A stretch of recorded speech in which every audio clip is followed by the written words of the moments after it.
There is a stretch of railroad track that ran for 128 miles, and for 42 separate stretches of that distance, there was no land underneath it at all. Just water. Open ocean on one side, the Gulf on the other, and a train moving over the top of it as if the sea were a meadow. People stood on the shore and watched the cars roll out past the last visible island and keep going, smaller and smaller, until the locomotive looked like it was floating. And here's the part that stops me. They built it with men standing in boats. They built it before there was a single bulldozer in the state of Florida. They poured concrete into the sea by hand, in a place where everything, the lumber, the food, even the fresh water, had to be carried in by ship. And they did it while hurricanes came down on them out of a clear sky and took the workers away by the hundred. They called it an impossible thing. They called it Flagler's Folly. And then one January morning, the old man rode the first train into Key West, and the impossible thing was simply there, sitting on the water, real. Let me tell you how a railroad got built across the open ocean. The man whose money built it was named Henry Flagler. You say it Flagler.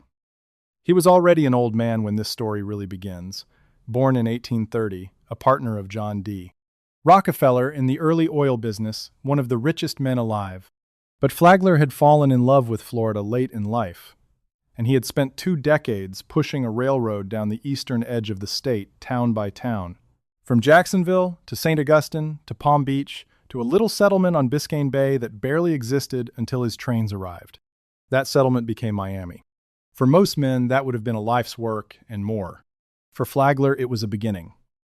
Because beyond Miami, the land ran out, and beyond the land lay a chain of low coral islands curving southwest into the sea, the Florida Keys.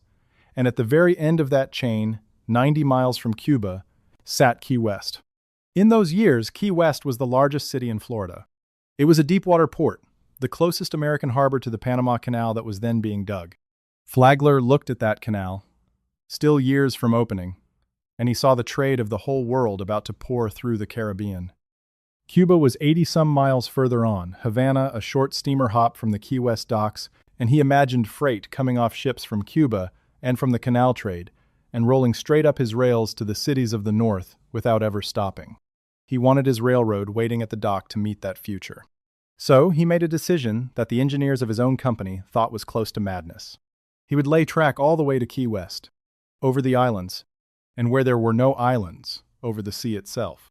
The newspapers and the doubters gave the project a name almost at once: Flagler's Folly.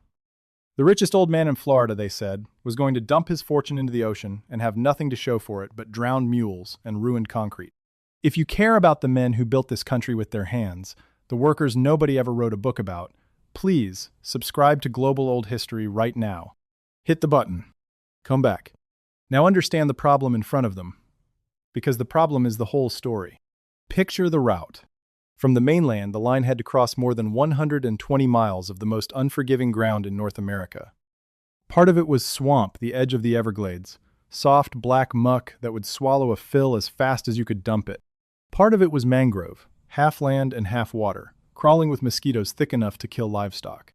And then came the long stretches of open sea between the keys, channels where the tide ran hard and the bottom was loose sand and coral, channels miles wide. 42 of them. There was no road down there. There was no town to buy supplies from, no well to drink from, no quarry to cut stone from. The Keys had almost nothing on them but scrub and rock. Everything an army of men would need to live and work had to come down the line on ships and on the trains that crept along behind the construction as the rails advanced. And the scale of just moving the earth and rock was its own kind of impossible.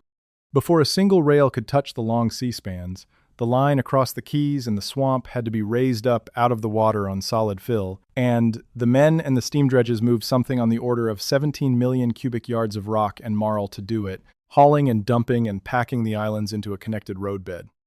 The whole undertaking would cost Flagler somewhere north of $50 million of his own money, a sum so large in that era that it is hard to set against anything. He was, in the most literal sense, spending an oil fortune to fill in the sea.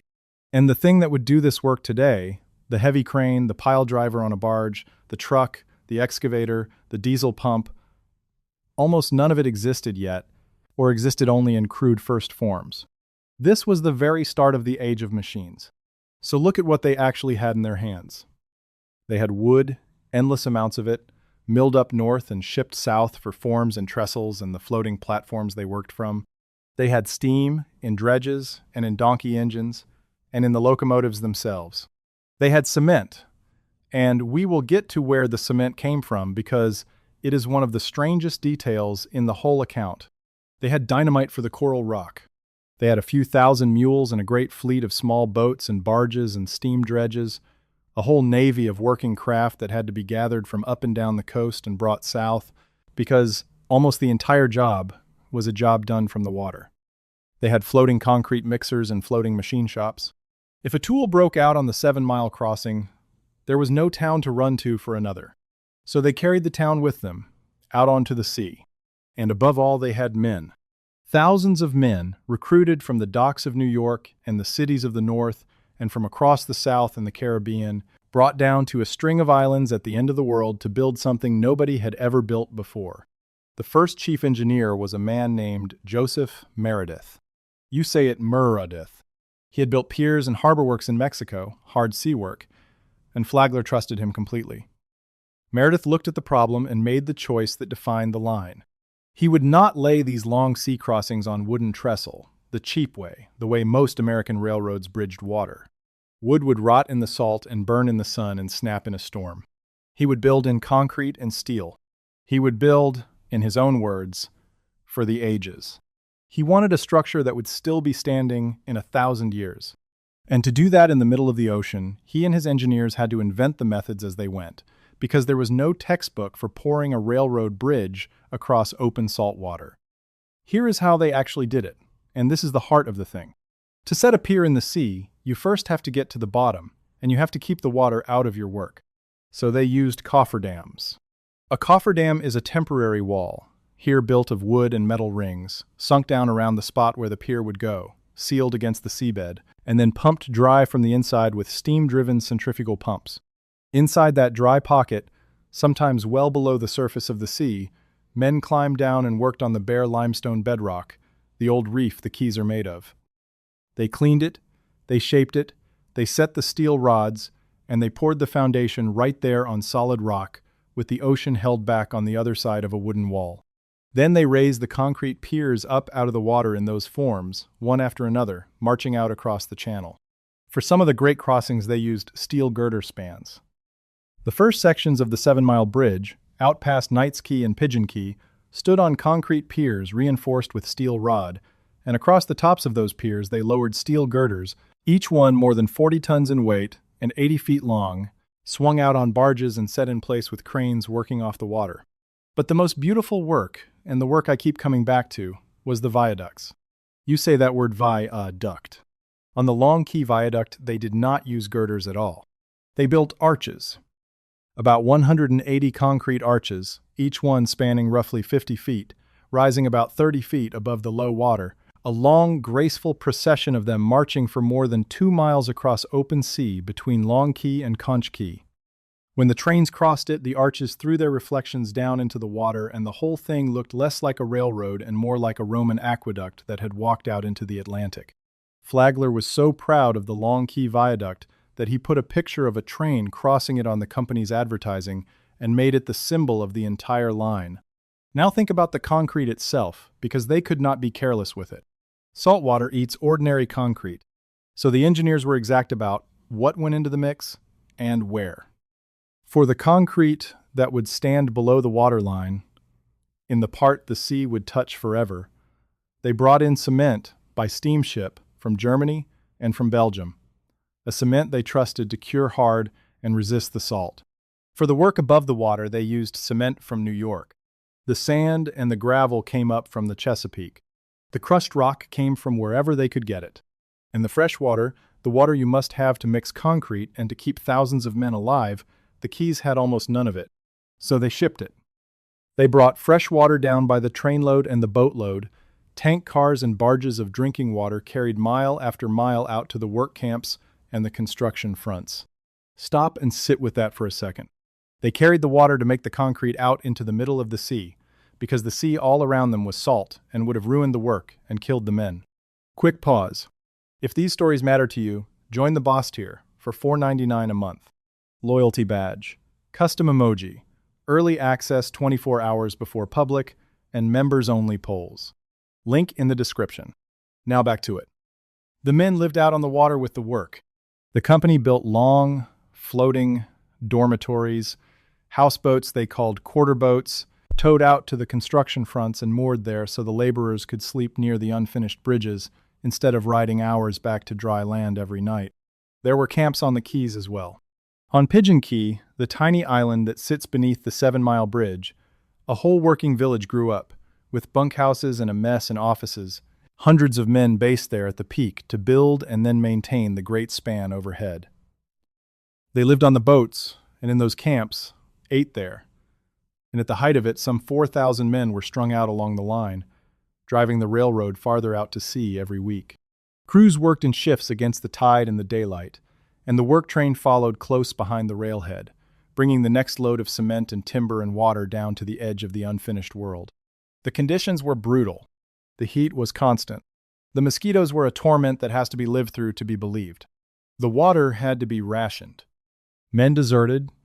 Men got sick. Recruiters in the northern cities were accused of luring workers south under false promises, and then holding them in something close to debt servitude until reformers and the federal government took notice. This was hard, dangerous, badly paid work in a place where a man could not simply walk away because there was nowhere to walk to. And most of these men we cannot name. The engineers got their names in the record.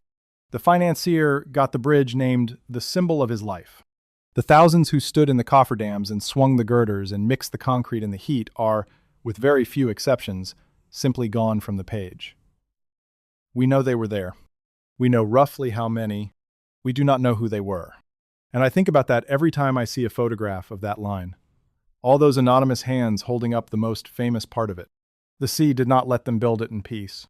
In October of 1906, with the work only a year old, a hurricane came up the Keys.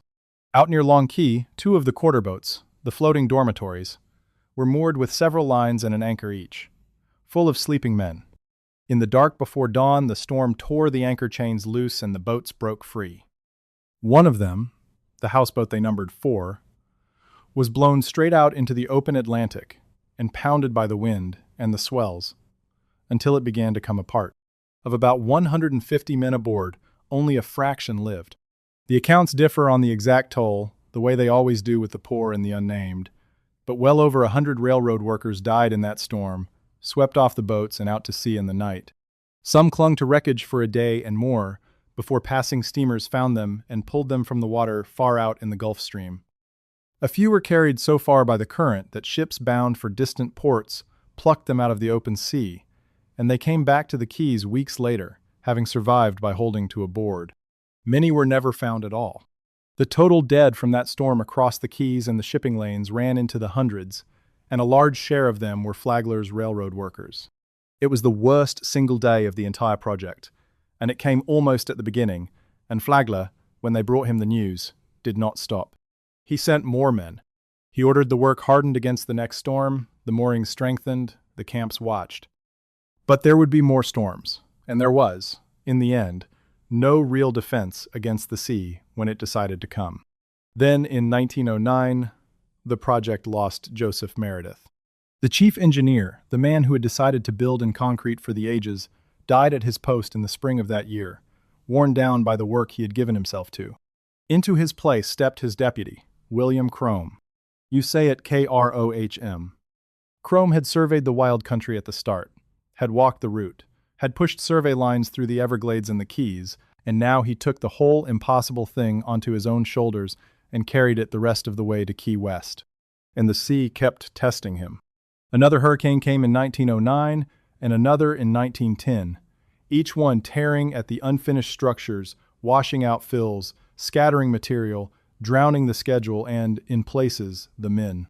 After every storm, Crome counted what was left, repaired what could be saved, and pushed the rails farther out. The single hardest crossing he faced was Bahia Honda. The channel there was deep, and the current ran hard. Too deep and too rough for the low arches that had worked on Long Key. So at Bahia Honda, they built a tall steel truss bridge on massive concrete piers, a heavier, higher structure than anything else on the line, carrying the single track high over the deepest water in the Keys. It nearly broke them, but it held. And the longest of them all was the 7-mile bridge between Knights Key and Little Duck Key, a single structure carrying the rails for nearly 7 miles across open water, so far that from the middle of it, a man on the train could turn his head in every direction and see nothing but sea and sky and the thin gray line of his own bridge, running on ahead of him toward a land he could not yet see. To build it, the crews drove the piers out in long, disciplined rows, span after span, each one repeating the same patient method: the cofferdam, the pumped-dry pocket, the cleaned bedrock, the steel, the pour, until the rows of concrete reached all the way across the channel and met the next island. But first, do me a favor and subscribe. The algorithm buries old industry stories like this one, unless enough people click. One click. Come back. And then on a January morning in 1912, after 7 years, after the storms and the drownings, and the millions of dollars and the death of the chief engineer, it was finished. The last spike was driven and the line was open all the way to Key West. Henry Flagler was 82 years old. His eyesight was nearly gone, and he climbed aboard the first official train and rode it out over the water he had conquered, over the Long Key Viaduct with its arches, over the 7-mile bridge, the cars running smooth above the open ocean. When the train pulled into Key West, a crowd of thousands was waiting. Brass bands playing, school children lined up to sing for the old man. He stepped down onto the new pier, half-blind, and listened to the children he could no longer see. "I can hear the children," he said to one of his officers, "but I cannot see them." And then, quietly, he is said to have spoken the line that has followed the railroad ever since: "Now I can die happy." He had built his impossible road. A little over a year later, in 1913, Henry Flagler was dead. For more than 20 years, the trains ran out across the sea. People came from all over the world to ride it. You could board a sleeping car in New York and step off it in Key West, having crossed open ocean in a berth without your feet ever touching a boat. It was one of the wonders of the age. The work that had been called a folly was now the thing that put the Florida Keys on every map. And the structures Meredith had insisted on building for the ages stood exactly as he had promised they would. The concrete arches and the steel trusses, taking the daily weight of the trains and the constant working of the sea, year after year, holding. One quick note. I turned the full story of the Oversea Railroad into a book. Everything the records gave me, all the names and all the numbers. If you want it, the link is in the description. Then came 1935, and the sea came back to collect. By that time, the country was deep in the Depression, and down in the Keys, the government had set up work camps full of unemployed World War I veterans, hundreds of them, hired through federal relief programs to build a highway alongside the old railroad. These were men who had marched on Washington a few years before asking for the bonus they had been promised for their service, and the government had answered in part by sending many of them down here to a string of low islands to swing picks in the heat for relief wages. The camp payrolls counted close to 700 veterans in the Keys that summer. They were living in flimsy camps, in tents and thin wooden barracks on Windley Key and on Lower Matacum Key over the Labor Day weekend, when a storm formed in the Atlantic and came on with a speed and a fury that no one was ready for. There was no warning system worth the name in those days. No planes flew out to measure a hurricane before it arrived. Forecasters tracked these storms by scattered ship reports and guesswork, and this one moved faster and grew stronger than anyone guessed. It is still, to this day, the most intense hurricane ever to strike the United States. A barometer reading taken as the eye passed dropped to a level lower than any ever recorded on American land up to that time, and the winds have been estimated near or above 180 miles an hour. The water did not rise so much as charge. A wall of sea, a storm surge perhaps 18 feet high, swept clean across the low islands in the dark, in a place where the highest ground was only a few feet above the tide. They had tried to save the men. The relief agency called for an evacuation train, and the Florida East Coast Railway scrambled to assemble a locomotive and cars. But it was a holiday, and crews were scattered, and the wind was already up. The train fought its way south, slowed by debris on the tracks, and reached the station at Islamorada at almost the exact moment the storm surge did. The water lifted the cars and threw them off the rails.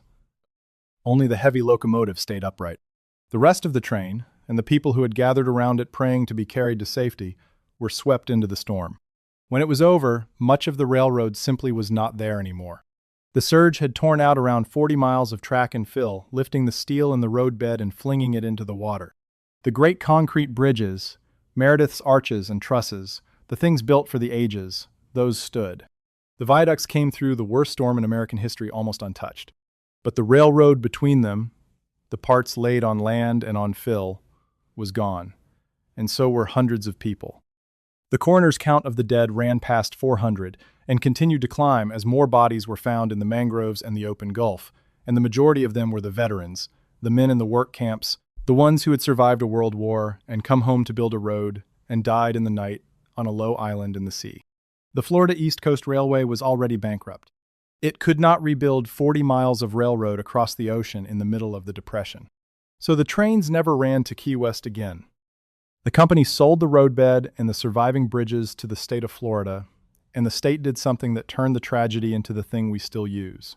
It took Meredith's indestructible concrete bridges, the arches and the piers, and the great spans that the worst hurricane on record had failed to break, and it laid a highway across the top of them. The Overseas Highway, United States Route 1, running all the way down the Keys to Key West, riding for mile after mile on the bones of Henry Flagler's railroad. And that is what remains today, and it is the part I most want you to see. If you drive down to Key West now, you are driving on the answer to a riddle.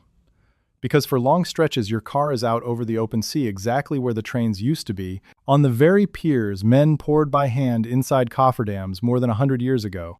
And right beside the modern road, close enough to take in with one look, you can see the old bridges. The original 7-mile bridge runs alongside the new one. The old long Key Viaduct still stands in the water, the line of arches Flagler loved still throwing their reflections down. At Bahia Honda, the tall old steel truss still rises over the deep channel, rusting now, broken in places, but still standing, a ghost of the railroad keeping pace with the cars. Part of the old 7-mile bridge has even been restored and reopened as a walkway so that a person can stroll out over the ocean today on a path the trains once rode and look down at the water and feel how far from land it really is. The men who built it are almost all unnamed. We have Flagler, the old man, who would not stop. We have Meredith, who chose to build in concrete and died before he saw it finished.